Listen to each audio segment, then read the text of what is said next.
Yo, what is up YouTube? I'm BigCat188 and today I will be talking about the Marvel Avengers game, and I will be giving my honest review of the game, the story, and everything so far that I have played. And yeah, let's just hop straight into it. So the first thing I want to talk about is the story. Now, personally, I thought the story was amazing. Personally, I don't even watch stories. I don't even care for stories in literally like 99% of video games that I play. But for some reason, I was actually very hooked on the story in this game, and I didn't skip a single cutscene. There was really nothing left unsaid about the story. I thought it progressed in a very strong way. Like, there was no fluff around it. When it comes to fluff, I mean, like, there wasn't a lot of extra BS or like nonsense missions that really didn't develop the story too well. Everything was very straightforward, and you can most definitely finish the story within a day. But some of those missions are pretty long, so be prepared for that if you want to complete the entire story in a day, which you pretty much have to if you want to unlock some of the other characters such as Thor and Captain America, Black Widow, and all of them. And since we're on the topic about the story, I do want to say that the cons of the game isn't the story, but what happens is that if you're on a certain system such as PC or Xbox and even PlayStation, it seems that PC mainly has had the most amount of bugs when it comes to loading times and glitches and stuff like that. Now on PS4, I have experienced the same thing.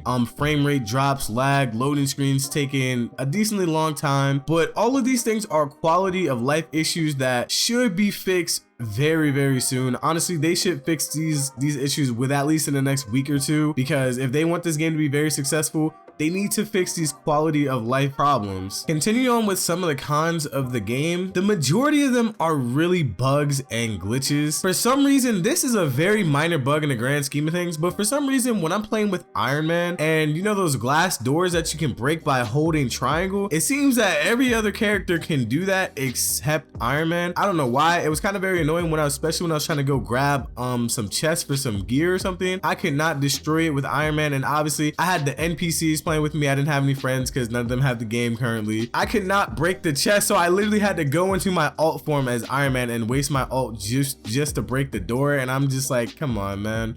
Like, this should have been like solved already. The other thing that I have noticed too is that when I'm playing with Thor and just anybody really, it seems like the frame rate drops when there is a big amount of ads. And when there's a big wave of ads coming in to fight you all in one area, there are so many frame rate drops. Not that many, honestly, but there's just enough frame rate drops for it to get a bit annoying. The other thing that I noticed too, and I don't know if this really counts as being a bug or a glitch, when you're playing with the NPCs, expect all the ads to say F everybody else that are playing with you, and they're gonna target you. I get that I'm the only player controlled character in the game, man, but yo, look, you don't have to like target me like I'm the only person in there. Like, come on, I have an NPC, Hulk, Thor, Iron Man, whatever, Black Widow, whoever it's gonna be. I have them in there with me, man. Yo, please just target them, bro. I have like 7 laser beams hitting me all at once. Please save me, stop. But yeah, guys, that's really honestly all I have to say when it comes to the negatives with the game or the cons about the game. There's not very many besides just a few quality of life issues that are kind of plaguing it so far.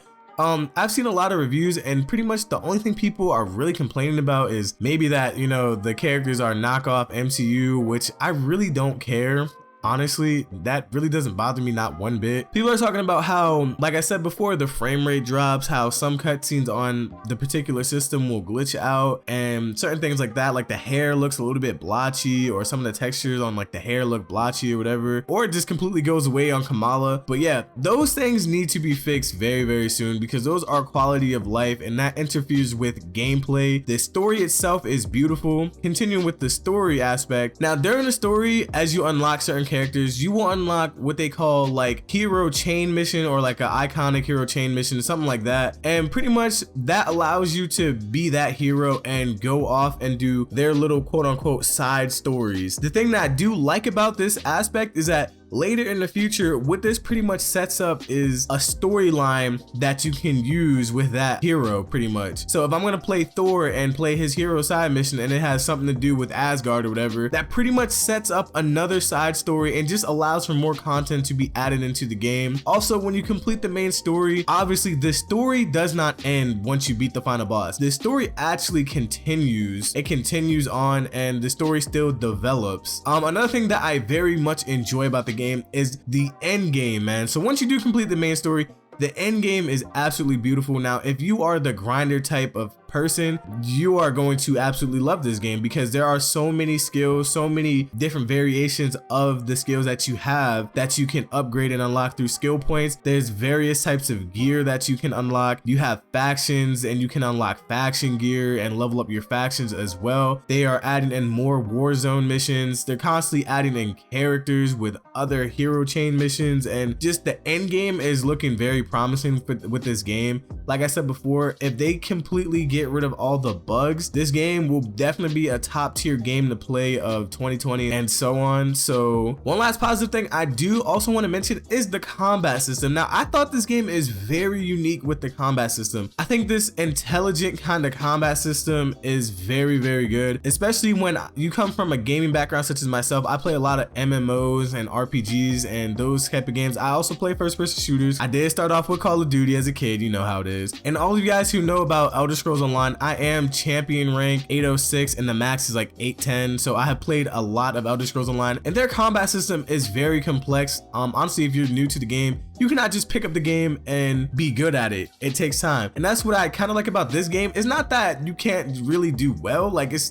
a PvE game. The combat system is complex enough where the enemies are difficult, especially once you start putting them on the higher difficulties. It gets very challenging very quickly because you're constantly going to have to dodge. When there's a bunch of enemies all fighting and you're playing, there's so much things you have to worry about. You have to constantly dodge. You have to constantly break out, counter, hit, kill. Like it's so many things that you have to do and worry about. And I love that each character has their own different playstyle. And yeah, guys, if you guys like the sound of this and everything that I'm saying, and you guys are enjoying the content that you're seeing in the background, the gameplay that I have playing in the background, you should definitely look into getting this game for 100% fact. Let me know what you guys think down in the comment below about this game. What would you rate this game on a scale of 1 to 10? Personally, I would rate this game a solid 8.5, 8 or 8.5 out of 10, only because of the bugs and glitches kind of plague the game just a little bit. But the thing that is about the bugs and glitches, they are things that can be fixed. So I'm not really going to worry about it too much. Hopefully they fix it at least within the next month.